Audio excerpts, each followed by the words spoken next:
Nama saya Forkorus Yabu Sembut.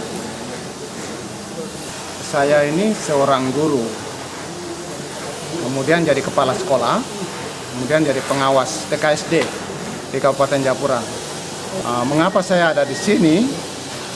Ya, hanya melihat kita dimotivasi oleh penderitaan rakyat. Sebenarnya kalau kita pikir sebagai pegawai negeri kita sendiri itu sudah enak, sudah punya gaji, sudah bisa makan tidur enak, tidak ya. Tetapi kami melihat bahwa ada penderitaan rakyat, ada marginalisasi di tingkat rakyat. Kita jadi minoritas menuju kepada kepunahan,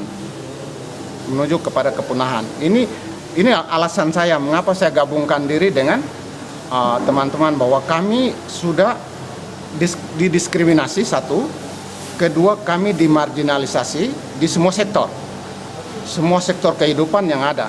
Kemudian ketiga itu kami jadi minoritas, karena marginalisasi kami menjadi minoritas. Kemudian keempat itu menuju ke kepunahan. Ada semacam indikator, ada creeping genocide atau slow moving genocide.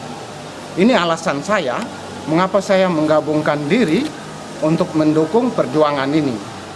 Karena saya lihat cepat atau lambat kami akan jadi minoritas. Kalau jadi minoritas berarti kekuatan demokrasi kami tidak ada. Baik kami berjuang di DPR, suara kami kecil, tidak dapat.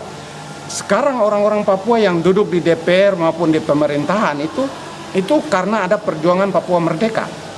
Kalau tidak ada perjuangan Papua Merdeka, maka power kita kurang,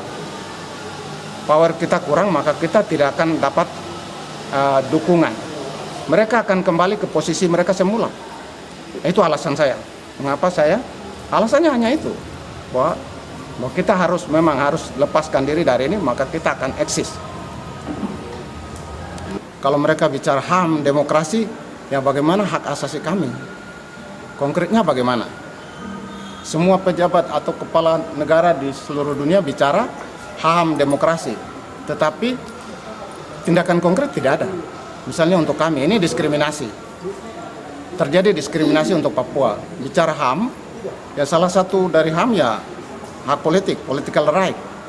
Nah, ini harus dibuktikan bahwa kami sudah adalah bangsa Papua, punya hak merdeka sendiri. Bagaimana tindakan konkret dari negara-negara yang bicara HAM untuk dukung itu? Kami masuk di sini karena deklarasi secara sepihak itu sah dari hukum publik internasional atau international traditional law atau customary law, itu bahwa deklarasi secara sepihak itu sah. Apalagi ini dalam sebuah kongres yang dihadiri oleh ribuan orang, itu sah. Sah menurut international customary law. Maka deklarasi bangsa Papua untuk memulihkan kemerdekaan mereka 19 Oktober 1961 itu sah. Maka itu negara-negara yang sudah meratifikasi konvensi tentang international customary law ini harus mendukung deklarasi kemerdekaan negara Papua yang 19 Oktober 1961. Ini dasar hukumnya kuat. Terutama MSC.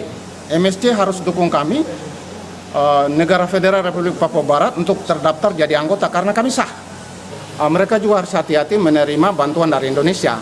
Karena jangan sampai Indonesia kasih uang dengan macam-macam itu, mereka lupa kami. Ini tidak boleh. Jadi itu mereka harus lihat itu. Itu harapan saya bahwa tahun ini mereka harus terima kasih. Kami jadi anggota tetap di MSC, kemudian di FIP, kemudian kami ke PBB. Ya, saya menyanyi lagu kebangsaan saja, Hai Tanahku Papua. Ya, kita menyanyi sama-sama ya. Kita berdiri semua menyanyi. Ibu Tuhan